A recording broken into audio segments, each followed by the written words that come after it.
सर्वांना नमस्कार. शालार्थ पगार या यूट्यूब चॅनलमध्ये आपल्या सर्वांचे स्वागत आहे. आज आपण शिक्षकांचे वैयक्तिक पगारपत्रक म्हणजेच पेमेंट स्लिप कशी पाहावी हे आजच्या व्हिडिओमध्ये पाहणार आहोत. त्यासाठी सुरुवातीला वैयक्तिक पेमेंट स्लिप पाहण्यासाठी आपल्याला क्रोममध्ये जायचं आहे. क्रोममध्ये सर्चमध्ये आपण शालार्थ नाव टाकल्यानंतर जे पेज ओपन होईल त्यामध्ये पहिलीच जी वेबसाईट येणार आहे त्यावर आपण क्लिक करणार आहोत. क्लिक केल्यानंतर आपल्याला असं शालार्थचं पेज ओपन होणार आहे. यामध्ये डाव्या बाजूला आपल्याला 3 ऑप्शन्स टाकण्यासाठी दिसत आहेत. एक युजरनेम, दुसरं पासवर्ड आणि तिसरं कॅप्चा. तर युजरनेम टाकताना आपल्याला काय टाकायचं आहे, तर वैयक्तिक ज्यावेळेस आपण पेमेंट स्लिप पाहणार आहोत त्यावेळेस युजरनेम टाकताना आपल्याला शालार्थ ID टाकायचा आहे. त्यानंतर जो पासवर्ड आपण टाकणार आहोत, सुरुवातीला जर प्रथमच आपण पेमेंट स्लिपसाठी लॉग इन करत असाल तर डिफॉल्ट पासवर्ड टाकायचा आहे IFMS123. हा पासवर्ड टाकल्यानंतर आपल्याला खाली जो कॅप्चा दिसतोय तो आहे तसा ॲक्युरेट पाहून टाकायचा आहे. त्यानंतर सबमिट बटनावर क्लिक केल्यानंतर आपल्यासमोर अशी स्क्रीन ओपन होईल. यामध्ये आपल्याला ओल्ड पासवर्ड आणि न्यू पासवर्ड असे ऑप्शन टाकण्यासाठी उपलब्ध होईल.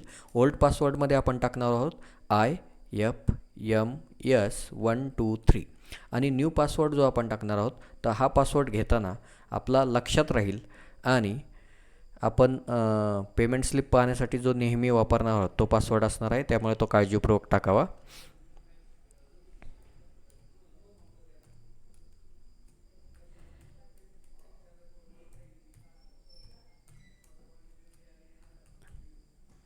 आणि त्यानंतर सेव्ह बटनाला क्लिक करायचं आहे.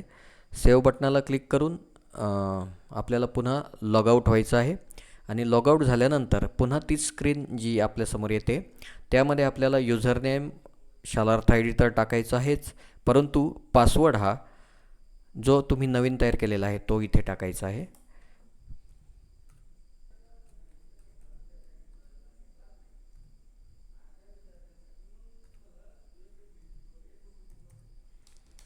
त्यानंतर या तिन्ही बाबी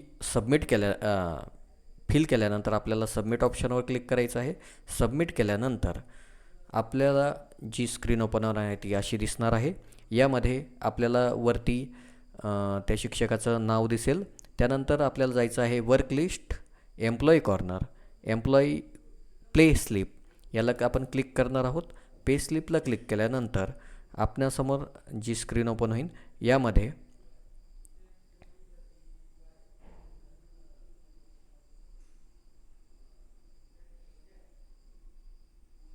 अशी स्क्रीन ओपन होईल. यामध्ये आपल्याला मंथ टाकायचा आहे. जो आपल्याला ज्या महिन्याचं पेमेंट स्लिप पाहिजे आहे तो मंथ इथे सिलेक्ट करायचा आहे. त्यानंतर इयर सिलेक्ट करायचं आहे आणि व्ह्यू सॅलरी स्लिपला क्लिक करायचं आहे.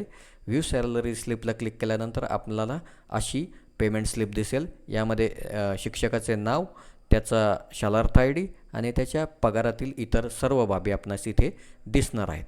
आणि जर याची प्रिंट आपणास हवी असेल तर प्रिंट ऑप्शनवर क्लिक करायचं आहे.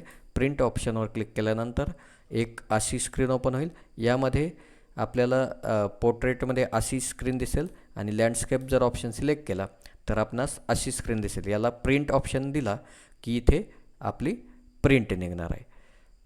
प्रिंटला क्लिक केल्यानंतर या पेजची आपण प्रिंट घेऊ शकतो. तर या पद्धतीने आपल्याला वैयक्तिक शिक्षकाचे पगारपत्रक कसे पाहिजे हे आज आपण पाहिले आहे.